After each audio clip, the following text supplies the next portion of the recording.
आखिर क्यों आज ऐसी स्थिति बन रही है जिसमें पुलिस हर जगह सिर्फ पिट रही है? क्या लोकतांत्रिक देश होने का यही मतलब रह गया है? जब तक ग्रामीण यह महसूस नहीं करेंगे कि सरकार उनकी संरक्षक है, न केवल उद्योगों की समर्थक, तब तक ऐसे टकराव होते रहेंगे। जब घर, जंगल, जमीन सब लूट ही जाए तो बाकी क्या बचता है? सच ये है कि लोग भड़क नहीं रहे हैं, अब टूट रहे हैं। आखिर में हताशा ही तो आग बन जाती है। ये हालात जानबूझकर बिगाड़े जा रहे हैं ताकि जो मूल मुद्दा है वो धुंधला पड़ जाए। पुलिस वालों को भी ये जरूरत है समझने की कि उन्हें नौकरी के नाम पर सरकार आखिर किनसे लड़ा रही है। इस भयावह तस्वीर को देखकर न तो अडानी सामने आएगा और न जिंदल, वो बस अपने मोबाइल स्क्रीन पर आपकी इस वीडियो को देखकर मजे लेंगे। नमस्कार, मैं हूं मनीष। छत्तीसगढ़ के तमनार की घटना को हर सोशल मीडिया उपयोग करने वालों ने देखा है, पर अब तक इस विभत्स मामले में हमारी सरकार की तरफ से कोई भी प्रतिक्रिया नहीं आई। ऐसी डरावनी वीडियो है कि हर किसी का दिल दहल उठता है, पर सरकार चुप है। और अगर कार्रवाई मान लीजिए हो भी गया कुछ लोगों पर, तो क्या होगा? ये विचार करने की जो बातें हैं, ये उन पुलिस कर्मियों के लिए सबसे ज़्यादा हैं जो मैदानी क्षेत्रों में तैनात हैं, जो पुलिस लाइन में तैनात हैं और आवश्यकता पड़ने पर प्रशासन के एक इशारे पर, आदेश पर आदिवासी ग्रामीणों को, प्रदर्शन करने वालों को, निहत्थों को पुलिसिया दमन करने के हिसाब से वहाँ वो चले जाते हैं। कहते हैं हम ड्यूटी पर हैं। सोचिए, क्या अब वो महिला पुलिसकर्मी कभी जीवन में ऐसे भीड़ में ड्यूटी करने जाएगी? क्या उस महिला के घर वाले उसे ऐसे नौकरी में भेजेंगे? याद रखिएगा, अपने विभाग के सीनियर भी इस तरह के मामले के बाद सामने नहीं आते।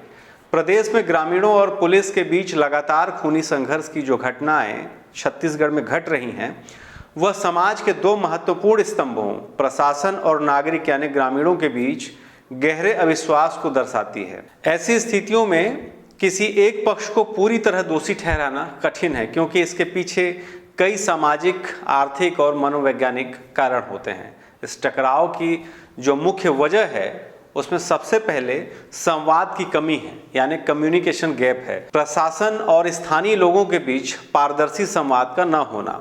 जब ग्रामीणों को लगता है कि उनकी ज़मीन या आजीविका के बारे में फैसले उनकी सहमति के बिना लिए जा रहे हैं, तो उनमें एक असुरक्षा की भावना पैदा हो जा रही है।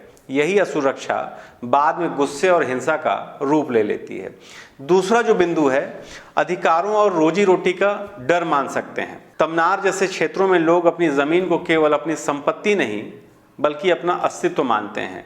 कोयला खदानों या औद्योगिक विस्तार से विस्थापन का जो डर है, ग्रामीणों को करो या मरो की स्थिति में ले आता है। जब उन्हें लगता है कि कानूनी रास्ते काम नहीं कर रहे हैं, तो वे सड़कों पर उतर जाते हैं।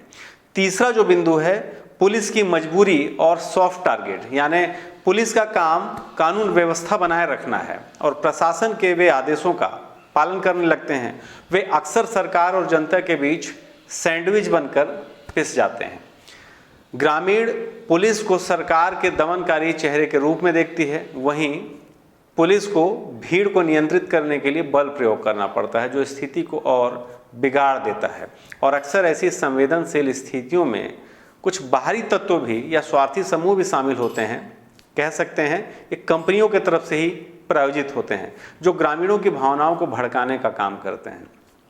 सोशल मीडिया पर फैलने वाली अफवाहें आग में वहीं पर घी का काम कर देती हैं, जिससे भीड़ अनियंत्रित हो जाती है और इस महिला पुलिस कर्मियों जैसी अमानवीय घटनाएं अक्सर घटने लगती हैं। इस हिंसा की असली वजह कह सकते हैं कि अविश्वास है। जब तक ग्रामीण यह महसूस नहीं करेंगे कि सरकार उनकी संरक्षक है, न कि केवल उद्योगों की समर्थक, तब तक ऐसे टकराव होते रहेंगे और हो भी रहे हैं। आखिर क्यों आज ऐसी स्थिति बन रही है जिसमें पुलिस हर जगह सिर्फ पिट रही है? क्या लोकतांत्रिक देश होने का यही मतलब रह गया है कि जब चाहे कोई भी चाहे लोकतांत्रिक मूल्यों की दुहाई देकर अपने अंदर दबे गुस्से को किसी पर इस तरह निकाले कि जान पर बनाए? महिला आरक्षक हाथ जोड़कर माफी मांग रही है। हर किसी ने वीडियो को देखा है। कह रही है कि हमें बुलाया गया है, हम अब यहाँ कभी नहीं आएंगे, पर उसकी कोई भी नहीं सुन रहा है। आज का सवाल सिर्फ रायगढ़ या तमनार की घटना पर नहीं ठहरा है, वो तो बस एक कड़ी है आगे लंबी जंजीर की।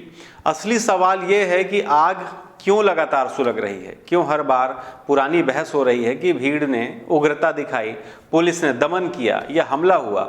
ये सतही बातें हैं। गहराई में उतरिए तो साफ दिखेगा कि ये हालात खुद ब खुद क्यों बनते चले जा रहे हैं। हम संविधान और लोकतंत्र का जाप तो करते हैं, लेकिन रुक कर सोचिए, इनकी असली कीमत आखिर कौन चुका रहा है? सिर्फ खाकी वर्दी वाले या वो साधारण ग्रामीण जो हर रोज अपना सब कुछ दांव पर लगा रहे हैं?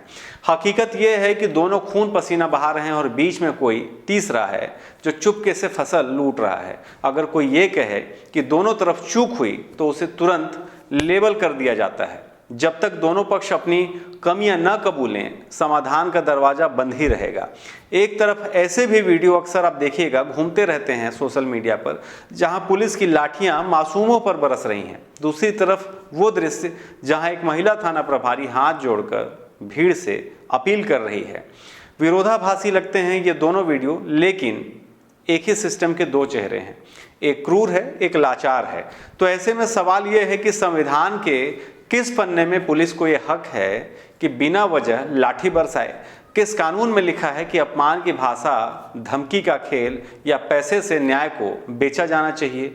और इससे भी काला सवाल है, वो छिपे चेहरे कौन हैं जो भीड़ में घुल मिल जाते हैं और उन्हें उकसाते हैं, फिर ग्रामीणों को ढाल बनाकर फरार भी हो जाते हैं? इतिहास चीख चीख कर बताता है कि ग्रामीण कभी भी सहज हिंसक नहीं होते। वो पहला पत्थर कभी नहीं उठाते। ये जहर आखिर कहाँ से घुल रहा है?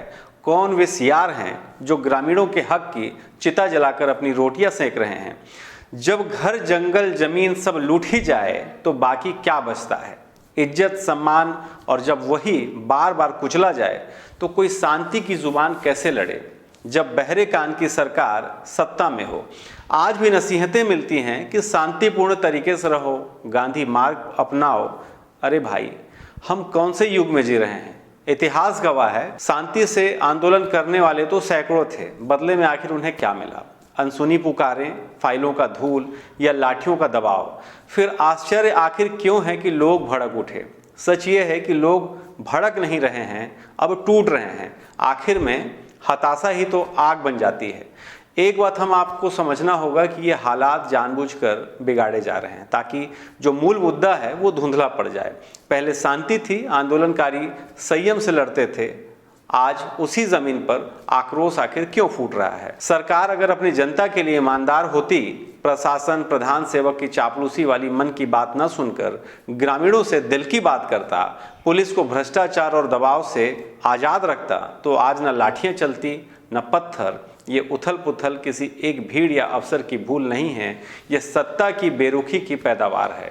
अगर अभी भी डर दमन से सब दब जाएंगे तो याद रखें, आज रायगढ़ जल रहा है, कल कोई और कोना जलेगा। इसलिए पुलिस वालों को भी ये ज़रूरत है समझने की कि उन्हें नौकरी के नाम पर सरकार आखिर किनसे लड़ा रही है। नौकरी के नाम पर यह गुलामी और दलाली छोड़ देने में ही भलाई है, वरना इस भयावह तस्वीर को देखकर न तो अडानी सामने आएगा और न जिंदल। वो बस अपने मोबाइल स्क्रीन पर आपकी इस वीडियो को देखकर मजे लेंगे और सरकार उनसे डील करेगी, अपनी कीमत बढ़ाएगी और पुलिस और ग्रामीण सिर्फ अपनी जान चुकाएंगे। शुक्रिया।